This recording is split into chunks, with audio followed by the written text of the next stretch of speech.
বিজেপির অঙ্গীকার, হাতে কাজ, পেটে ভাত, মাথায় ছাদ। ভারতীয় জনতা পার্টির অঙ্গীকার, আমরা মা বোনেদের হাতে মে মাসে বিজেপি সরকার হবে প্রথম সপ্তাহে বা এপ্রিলের তৃতীয় সপ্তাহে। এপ্রিলের মধ্যে যদি বিজেপির সরকার হয়, পয়লা মে ৩,০০০ টাকা ঢুকবে মহিলাদের অ্যাকাউন্টে। আর মে মাসে যদি বিজেপির সরকার হয়, পয়লা জুন ঢুকবে আপনাদের অ্যাকাউন্টে।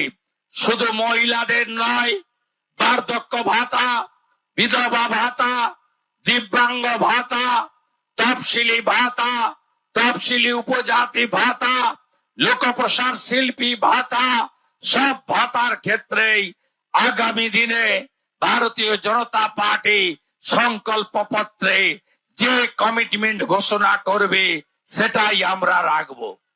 1,20,000-তে বাড়ি হয় না।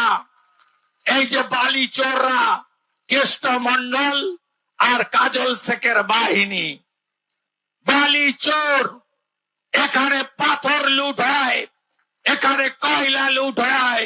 পুলিশ আর তৃণমূলের লোকেরা অবৈধভাবে লুট করে।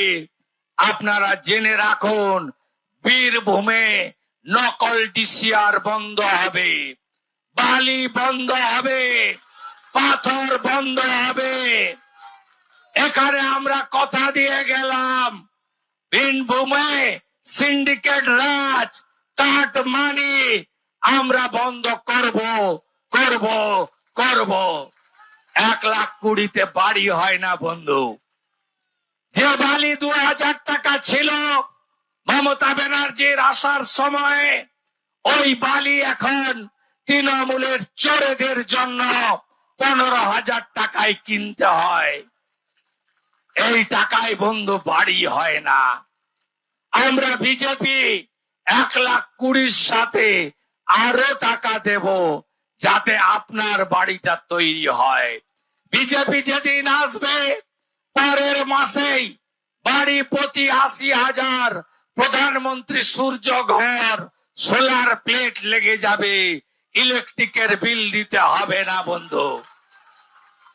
জল জীবন মিশনে নলে জল আমরা দেব। আর তৃণমূল হাজার হাজার কোটি টাকা খেয়ে নল আছে, জল নাই। নল আছে, নল আছে, নল আছে, আমরা নলে জল দেব। 72 লক্ষ শৌচালয় দিয়েছে, পায়খানাও খেয়ে ফেলেছে। এই চোরদের পার্টি বালি, কয়লা, পাথর, গরু পাচার তো জেনে গেছিলাম, পায়খানাও খায় এরা। তাই তৃণমূল কংগ্রেসকে টাটা ভাই ভাই করার সময় এসে গেছে। বীরভূম জেলার অধিকাংশ সিট না দিলে এই রাজ্যে ডবল ইঞ্জিনের সরকার হবে কি করে? এত উন্নয়ন 21টা রাজ্যে হচ্ছে, আপনাদের কাছে আসবে কি করে? প্রতি বছর এসএসসি বিজেপির অঙ্গীকার, জেলায় জেলায় প্রাইমারি বিজেপির অঙ্গীকার, ওএমআর সিট বিজেপির অঙ্গীকার, ওএমআর ভিত্তিতে খাতা দেখা বিজেপির অঙ্গীকার। 2,15,00,000 বেকারের মুখে হাসি ফোটাবে বিজেপি। 6 মাসের মধ্যে 10 লক্ষ রাজ্য সরকারের ফাঁকা থাকা পোস্ট পূরণ করবে বিজেপি। মেধা অনুযায়ী চাকরি হবে, শিক্ষিতরা চাকরি পাবে, সাদা খাতায় চাকরি হবে না। অর্পিতার বাড়ি থেকে 51 কোটিও পাওয়া যাবে না। ভারতীয় জনতা পার্টিকে আনুন। আমার গ্রামকে গ্রাম, গ্রামকে গ্রাম উজাড় হয়ে চলে গেছে যুবকরা মজুর খাটতে, পরিযায়ী শ্রমিক হয়ে তাদের বাড়িয়ে ফিরিয়ে আনার দায়িত্ব আমাদের। 100 দিনের কাজ তো দিল্লির আসবেই, বকেয়া টাকা তো পাবেনি, সাথে আমরা আরো 100 দিনের কাজ দেব।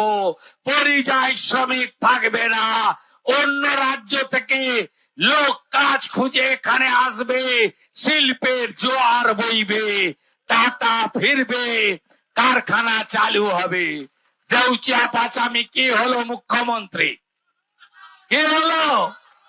1 লক্ষ চাকরি কোথায় গেল? 1 লক্ষ চাকরি কোথায় গেল? কোথায় গেল 1 লক্ষ চাকরি? চাকরি হয়েছে কার? সংসদ, রাজ্যসভা একটা দালাল ব্রোকার শামিরুল ইসলাম, তার আত্মীয়রা 22 জন চাকরি পেয়েছে। জায়গা কিনে কিনে চাকরি করেছে। ডিএম বিধান আর সমীরুল চাকরি বেচেছে। আর এখানে আপনাদেরকে বিভ্রান্ত করেন যিনি রবিন বাবু, তাদের উন্নতি হয়েছে, আপনাদের উন্নতি হয়নি। তাই এই দুর্নীতি শেষ করতে গেলে আশিস ব্যানার্জি বকটুই কাণ্ডের যিনি আশীর্বাদক, ভাদু আনারুলের যিনি রক্ষাকর্তা, তার ভাইপো, তার নামও অভিষেক ব্যানার্জি অ্যাডভোকেট, এবং এখানকার আইসি যেভাবে দুর্নীতি করেছে, আর রামপুরহাট পৌরসভার চেয়ারম্যান সোমেন বাবু ব্যাগ গুছান, এপ্রিল মাস এসে গেছে, আপনার নেতা কেষ্ট ঘুরে এসেছে, এবার আপনার পালা। আপনারা জোট বাঁধুন, তৈরি হন। বীরভূম জেলার রামপুরহাট সহ প্রতিটা সিট দিতে হবে। রামপুরহাট তো বিজেপির জায়গা, 19-এ আপনারা লিড দিয়েছিলেন। দিচ্ছেন তো? রামপুরহাট দিচ্ছেন তো? কথা দিন আমাকে, কথা দিন। শুধু নন্দীগ্রাম, পূর্ব মেদিনীপুর দিয়ে 148 হবে না, উত্তরবঙ্গ দিয়ে হবে না, বীরভূমেরও যোগদান থাকতে হবে। মা তারার জায়গা আপনাদের দিতে হবে। আমাদের ভিডিও ভালো লাগলে লাইক এবং শেয়ার করুন। কমেন্ট সেকশনে গিয়ে জানান আপনাদের মতামত। আরও ভিডিও পেতে আমাদের চ্যানেল সাবস্ক্রাইব করুন এবং প্রতি মুহূর্তে খবরের আপডেট পেতে প্রেস করুন বেল আইকন।